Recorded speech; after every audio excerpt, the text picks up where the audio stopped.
Le titre de ce livre, c'est L'homme spirituel. Le titre de ce livre, c'est L'homme spirituel. Il est écrit par le bien-aimé frère Watchman Nee. Nous sommes à la 9e et grande partie de ce livre. Nous entrons présentement au chapitre 3, la 9e et grande partie de ce livre. Chapitre 3, petit 1, chapitre 3. Titre du chapitre 3, erreur d'interprétation. Chapitre 3, le titre du chapitre 3, erreur d'interprétation. Examinons maintenant en détail quelques-unes des interprétations erronées que les chrétiens entretiennent parfois sur certains textes. Première interprétation, fausse conception de la mort avec Christ. Fausse conception de la mort avec Christ. Paul écrit aux Galates, « J'ai été crucifié avec Christ, et si je vis, ce n'est plus moi qui vis, c'est Christ qui vit en moi. » Une interprétation inexacte de ce passage peut conduire à un état de passivité. Certains croyants s'imaginent que cette déclaration de Paul est une invitation à l'effacement. Pour eux, le sommet de la vie spirituelle est dans la perte de leur personnalité, une absence de volonté et de contrôle de soi et l'abandon passif à une obéissance machinale. Ils s'abstreignent à comprimer leurs sentiments et renier toute conscience qu'ils pourraient avoir de désir, d'intérêt ou de goût personnel. Ils visent à leur propre annihilation et se réduisent à l'état de cadavre. Leur personnalité doit être totalement éclipsée et ils ne prétendent tenir compte que de la personne, de l'activité et des mouvements de Dieu au-dedans d'eux. Ils oublient que si Paul se déclare crucifié, il ajoute « Je vis maintenant dans la chair ». Il a passé par la croix, oui, mais il se déclare vivant. « Je vis maintenant ». Examinez de près cet aveu confirme que la croix n'a pas pour effet d'annihiler notre personne. C'est notre personne qui un jour ira au ciel. À quoi peut bien me servir le salut si c'est quelqu'un d'autre qui va au ciel à ma place? La vraie portée de notre identification avec Christ dans sa mort concerne le péché et notre vie naturelle. La vie naturelle la plus excellente, la plus droite, la plus vertueuse, nous la livrons à la mort avec Christ, car ce n'est pas de notre propre fond que Dieu veut nous voir vivre, mais de sa vie à lui. Notre crucifixion avec Christ se détruit par les différentes fonctions. Notre crucifixion avec Christ ne détruit pas les différentes fonctions de notre âme pour la faire tomber dans la passivité. Notre crucifixion avec Christ ne détruit pas les différentes fonctions de notre âme pour la faire tomber dans la passivité. Dieu veut nous voir exercer journellement notre volonté pour le règnement de nos énergies naturelles et notre appropriation des énergies divines. Tel est l'enseignement des Écritures. Pour cette mépris sur le vrai sens de ce chapitre 2 de Galates, de nombreux chrétiens se sont livrés inconsciemment à la séduction des mauvais esprits. Deuxième point, la part de Dieu dans notre activité.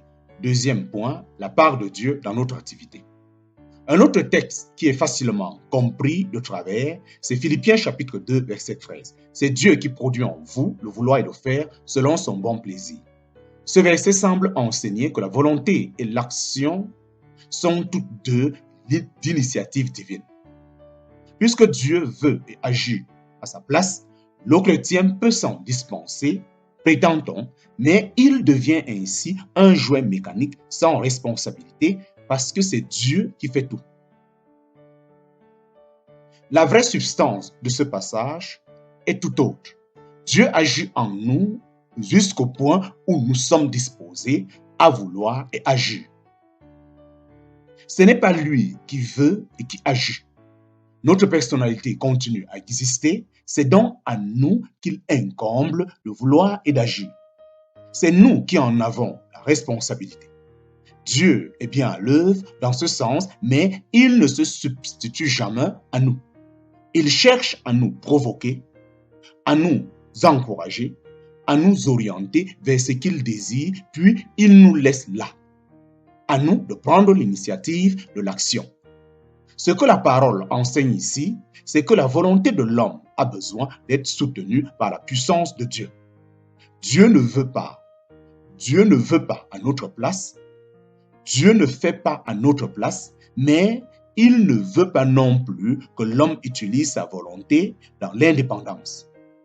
Si nous disons que nous n'avons pas de volonté à nous et que nous faisons la sienne et que nous lassons.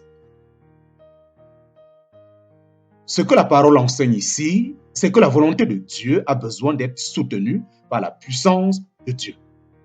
Dieu ne veut pas à notre place, Dieu ne fait pas à notre place, mais il ne veut pas non plus que l'homme utilise sa volonté dans l'indépendance.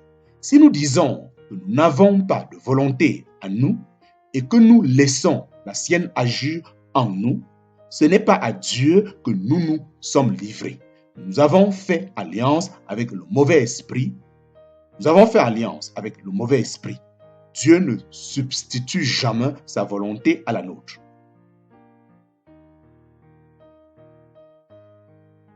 L'œuvre du Saint-Esprit. Un autre point. Certains croyants sont tombés dans la passivité et l'esclavage pour n'avoir pas compris l'œuvre du Saint-Esprit. Voici quelques-uns des malentendus les plus courants. 1. L'obéissance au Saint-Esprit. Texte. Le Saint-Esprit que Dieu a donné à ceux qui lui obéissent. Le Saint-Esprit que Dieu a donné à ceux qui lui obéissent. En parenthèse, Actes chapitre 5, verset 32. On tire parfois de ce verset la conclusion qu'il faut obéir au Saint-Esprit. Si les adeptes de ce point de vue avaient observé l'injonction d'éprouver les esprits, en parenthèse, 1 Jean chapitre 4, verset 1 et 6, ils ne seraient pas tombés dans cette erreur. Ils acceptent comme venant du Saint-Esprit tout esprit qui vient à eux. D'ailleurs, Actes chapitre 5, verset 32, ne nous invite pas à obéir au Saint-Esprit, mais à Dieu le Père. Au verset 29 du chapitre 5 de Actes, les apôtres répondent aux représentations du Sanhédrin par l'affirmation qu'il faut obéir à Dieu. Le malentendu peut conduire les croyants à céder à tout esprit en eux ou autour d'eux. Il les expose à la passivité et aux contrefaçons de l'adversaire.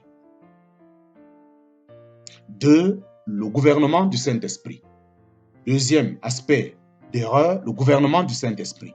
Nous avons vu que Dieu exerce son empire sur notre esprit par le Saint-Esprit et que notre esprit gouverne notre corps et notre personne entière par l'entremise de notre âme. Cela paraît simple, mais l'implication est de toute importance. C'est uniquement sur notre esprit que l'exercice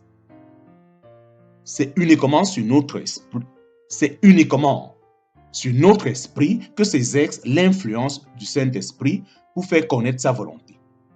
C'est notre esprit qui le remplit et rien d'autre. Jamais il ne contrôle ni ne remplit notre âme ou notre corps directement. Ce point est à noter soigneusement. Que nous ne devons pas attendre du Saint-Esprit qu'il manifeste sa pensée par notre intelligence, qu'il sente par notre vie émotive ou décide par notre volonté. C'est à notre intuition qu'il fait connaître sa volonté.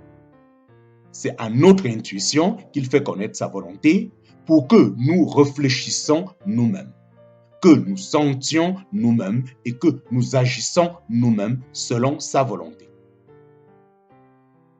Le Saint-Esprit ne demande jamais à l'homme de s'offrir passivement à lui. Ce que Dieu requiert de nous, c'est notre collaboration. Le Saint-Esprit ne se sert jamais de notre bouche ou de quelque partie que ce soit de notre corps, sans le consentement de notre volonté. C'est une loi divine qu'il ne violera jamais. Ce point est à noter soigneusement.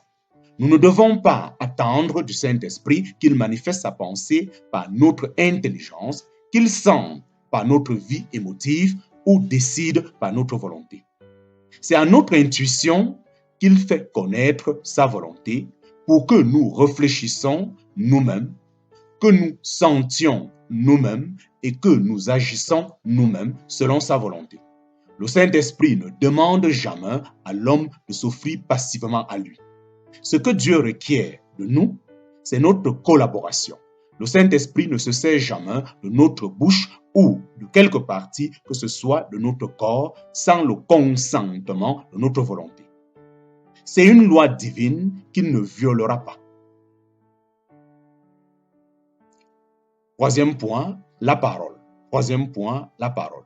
Texte. Ce n'est pas vous qui parlerez, c'est l'Esprit de votre Père qui parlera en vous. En parenthèse, Matthieu chapitre 10, verset 20. Sur cette base, certains frères s'imaginent que Dieu parlera à leur place, qu'ils n'ont pas besoin, en délivrant un message, de faire usage de réflexion et de volonté, mais qu'ils doivent offrir leur bouche à Dieu passivement ou le laisser parler par eux. Il est à peine nécessaire de préciser que ce passage se rapporte au temps de persécution et à la comparution devant les tribunaux. Le ministère de la parole ne saurait s'exercer sur une telle base pour les raisons indiquées plus haut. 4. Le chemin. 4. Le chemin. Texte. Tes oreilles entendront derrière toi la voix qui dira « C'est ici le chemin, marchez-y ».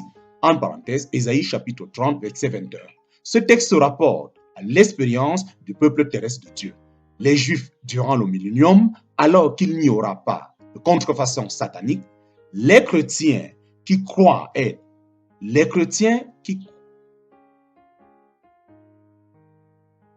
Ce texte se rapporte à l'expérience du peuple terrestre de Dieu, les Juifs, durant le millénium, alors qu'il n'y aura pas de contrefaçon satanique. Les chrétiens qui croient être conduits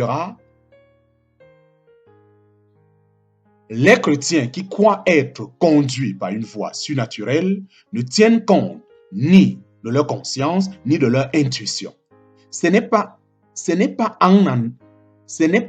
en entendant une voix de ce genre que nous sommes conduits. C'est en prenant une décision réfléchie sur la base de la primauté de notre esprit.